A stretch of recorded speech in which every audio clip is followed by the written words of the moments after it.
कहीं मेरे दिल का रंग सफेद तो नहीं, जो भी दागे जख्म लगता है छूटता ही नहीं। नमस्कार, गुड इवनिंग, सत श्री अकाल। क्या हाल चाल से दिवात्म बकवास में एक बार फिर से आप सभी प्यारे मित्रों का तहे दिल से स्वागत है। दोस्तों, क्लास 12 फिजिक्स के चैप्टर नंबर 11 के इस नए वीडियो लेक्चर में आज हम बात करेंगे प्रकाश का क्वांटम मॉडल। काफी महत्वपूर्ण टॉपिक है बोर्ड एग्जाम के दृष्टि से। यहाँ से हम एक डेरिवेशन भी करेंगे जिस पर बेस्ड न्यूमेरिकल एग्जाम में पूछे जाने की ज्यादा संभावना होती है।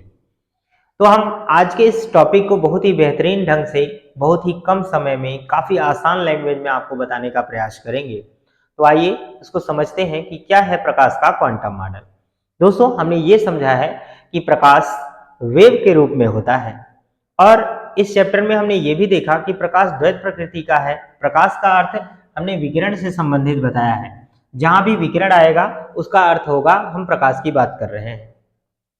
तो प्रकाश वेव के रूप में होता है, यह तो हम वेव ऑप्टिक्स में भी पढ़ चुके हैं, जिससे वेव नेचर से, प्रकाश के वेव नेचर से हमने व्यतिकरण, विवर्तन और ध्रुवण की व्याख्या करी थी। और इस चैप्टर में हमने प्रकाश के कण प्रकृति यानी पार्टिकल नेचर को समझा है, जिसमें हमने प्रकाश वैद्युत प्रभाव को समझा। क्योंकि प्रकाश वैद्युत प्रभाव की घटना हम तभी सिद्ध कर सकते हैं जब हम प्रकाश को कण माने। तो मैक्स प्लांक नामक साइंटिस्ट ने प्रकाश का एक क्वांटम मॉडल प्रस्तुत किया, जिसमें क्वांटम शब्द का अर्थ होता है कण या टुकड़ा। क्वांटम शब्द का अर्थ क्या है? कण या टुकड़ा। तो यानी प्रकाश जो होता है वो कणों के रूप में होता है। लेकिन इन्होंने अपने प्रकाश के क्वांटम मॉडल में एक विशेष बात कही थी। वो चीजें आप वर्ड बाय वर्ड याद करेंगे। देखो दोस्तों, आप एक बात ध्यान रखा करो, कुछ चीजें आप वो जब एग्जाम में लिखने जाते हो ना, तो हर चीज अपने मन से बनाने लगते हो और कई बार चीजें गलत हो जाती हैं। हमें ऐसा नहीं करना चाहिए।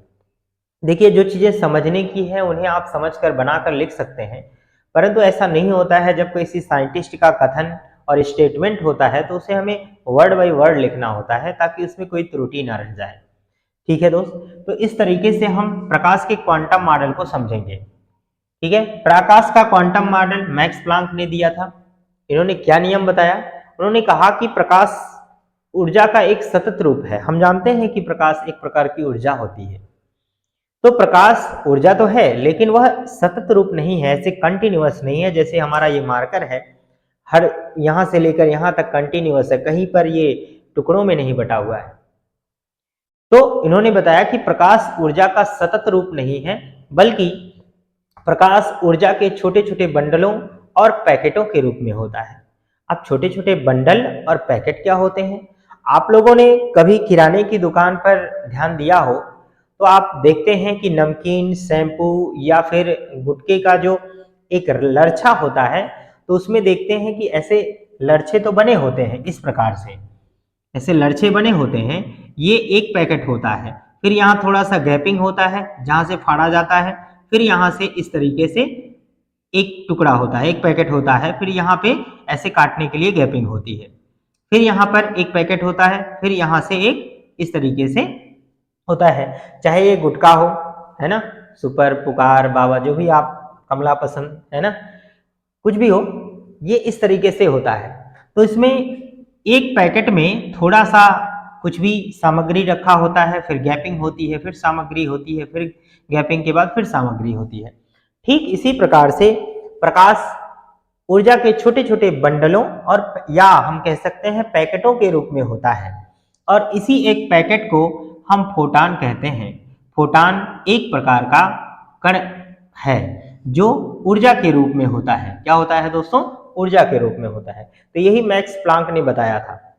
उम्मीद है आप लोग समझ गए होंगे कि प्रकाश इस तरीके से डिस्क्रीटेड होता है ना, अलग अलग होता है ऊर्जा के छोटे छोटे बंडलों और पैकेटों के रूप में।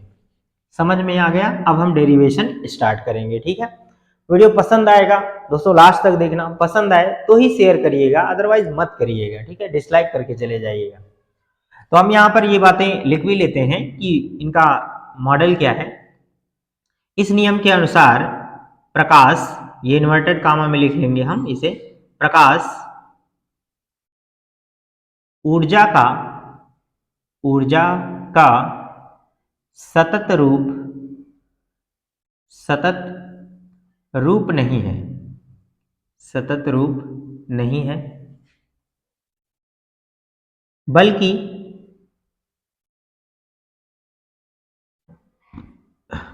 बल्कि प्रकाश ऊर्जा के छोटे छोटे बंडलों बंडलों या पैकेटों, पैकेट जिसे कहते हैं, पैकेटों के रूप में होता है,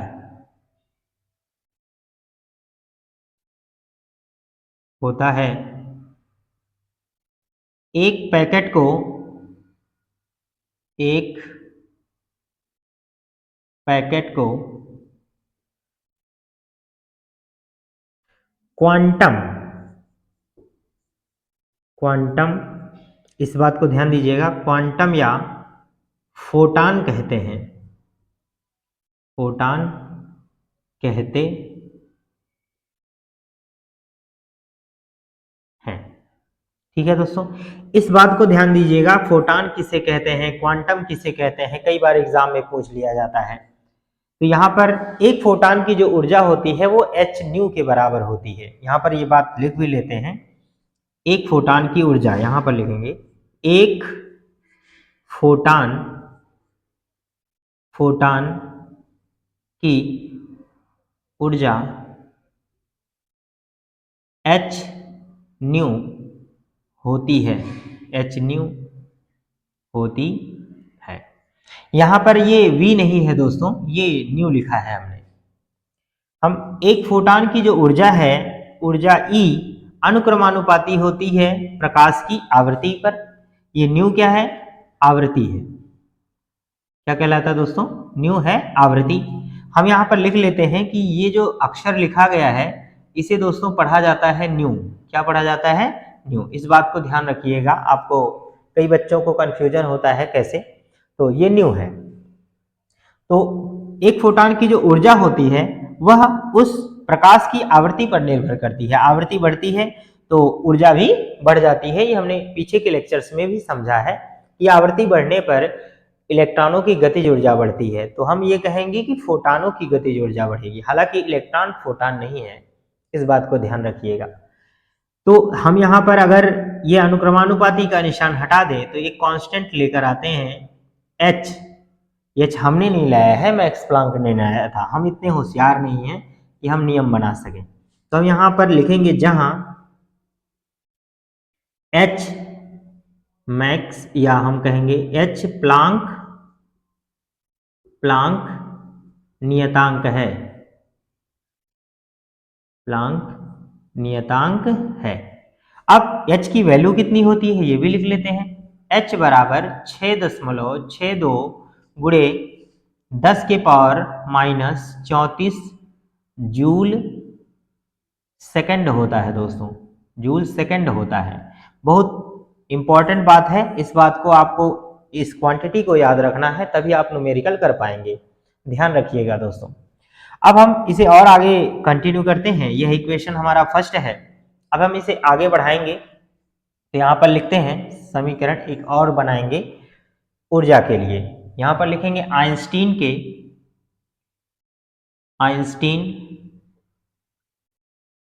के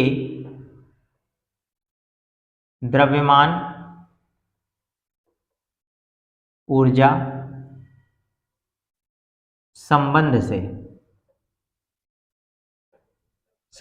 क्या है आइंस्टीन का द्रव्यमान ऊर्जा संबंध। जितने लोग भी क्लास 12 फिजिक्स क्लास 12 में हैं सबको ये चीज आना चाहिए। कमेंट सेक्शन में वीडियो को पॉज करके अभी कमेंट सेक्शन में लिखो कि आइंस्टीन का द्रव्यमान ऊर्जा संबंध क्या है। जिसको ये नहीं पता ना भाई, कुछ भी नहीं कर सकता, वो कुछ भी नहीं कर सकता। तो हम कह सकते हैं, मैं बता दे रहा हूं, E बराबर mc² होता है, जहां m द्रव्यमान है और c प्रकाश की चाल है। ये समीकरण नंबर 2 हो जाएगा। यहां भी देखिए ये भी प्रकाश की ऊर्जा है और यह भी ऊर्जा है। तो समीकरण 1 और 2 से लिखेंगे, समीकरण 1 व 2 से, 1 और 2 से इसके बाएं पक्ष बराबर हैं, यह ई का मान हम वहां पर रख सकते हैं, ठीक है, यहां पर रख दीजिए। तो क्या हो जाएगा, यहाँ पे हम लिखेंगे एच न्यू बराबर हो जाएगा एम सी स्क्वायर। अगर हम न्यू की वैल्यू निकालें तो न्यू बराबर क्या हो जाएगा, एच इधर चला जाएगा तो यहाँ हो जाएगा एम सी स्क्वायर बटे हो जाएगा दोस्तों एच, ये एच है, ध्यान रखिएगा न्यू नहीं है। अब हम यहाँ पर लिखेंगे, चूंकि हम जानते हैं कि प्रकाश की चाल c बराबर होता है न्यू लैम्डा, क्या होता है, न्यू लैम्डा। अब यहाँ से अगर हम न्यू का वैल्यू निकाल लें तो क्या हो जाएगा, ये इसे इधर जाएगा, इसलिए हम कह सकते हैं कि न्यू बराबर, इसको इधर भेज दें तो c अपॉन क्या हो जाएगा, लैम्डा। अब यह मान इस समीकरण में रख दें तो इसे समीकरण नंबर नाम देते हैं 3। अब ये यहाँ पर रख दिया जाए तो c अपॉन क्या हो जाएगा दोस्तों, लैम्डा हो जाएगा, बराबर यहाँ पर हो जाएगा M C square upon H, ये हो जाएगा। अब आप ध्यान दीजिएगा कि अंश में है, अंश में यहाँ सी है, ये सी से एक सी कट जाएगा, एक सी बच जाएगा। तो अगर हम यहाँ से लैम्डा की वैल्यू निकालना चाहें तो क्या हो जाएगा, देखिएगा इधर क्या है, एक बटे लैम्डा बचा है, अगर इधर पलट देंगे तो आप एक बार ऐसे लिख लीजिए 1 अपॉन लैम्डा बराबर एम सी अपॉन एच। अब लैम्डा की वैल्यू निकालनी है तो इसे पलट दीजिए, ये भी पलट जाएगा, कोई दिक्कत नहीं है, काफी आसान होगा। इसको पलट देंगे तो ये लैम्डा बराबर हो जाएगा h upon M C, H upon M C है। दोस्तों m क्या है, द्रव्यमान है, c क्या है, प्रकाश की चाल, जिसे हम वेग समझ सकते हैं। अब चूंकि हम जानते हैं एक फॉर्मूला, संवेग, संवेग बराबर होता है द्रव्यमान और गुणे होता है वेग, जहां पर संवेग को हम p से प्रदर्शित करते हैं। अगर यह द्रव्यमान यम लिख लें और वेग को हम प्रकाश की चाल लिखें c, तो यहां पर हो जाएगा mc, यानी संवेग p बराबर हो जाएगा mc के, यानी जहां mc है वहां पर हम p लिख सकते हैं। तो इस प्रकार से हम यहां पर लिखेंगे लैम्डा बराबर h अपॉन, यहाँ पर ये चीज p लिख देते हैं यहाँ पर। तो ये है आपका फॉर्मूला। ऐसा नहीं है कि केवल आप इस फॉर्मूले पर ही ध्यान देंगे, दोस्तों हर फॉर्मूले पर ध्यान दीजिएगा तो आपके लिए बेहतर होगा। ये फॉर्मूला भी आपके लिए बेहतर है और यहाँ पर ये फॉर्मूला तो आप पहले से भी जानते हैं, इस फॉर्मूले पर भी ध्यान दीजिएगा, इसकी जरूरत बहुत ज्यादा पड़ती है। तो दोस्तों इस प्रकार से हम प्रकाश के क्वांटम मॉडल को समझ सकते हैं। दोस्तों उम्मीद करता हूं कि आज हमने जो कुछ भी पढ़ा है वो आपको अच्छे से समझ में आया होगा। यदि फिर भी कोई डाउट्स रह जाते हैं आपके तो कमेंट सेक्शन में आप लिख सकते हैं। आप इसका स्क्रीनशॉट ले लीजिए, फिर हम आगे अगली वीडियो में अगले टॉपिक को कंटिन्यू करेंगे। मिलते हैं अगली वीडियो में एक और नए कंटेंट के साथ, तब तक के लिए goodbye, thanks for watching this video, bye bye.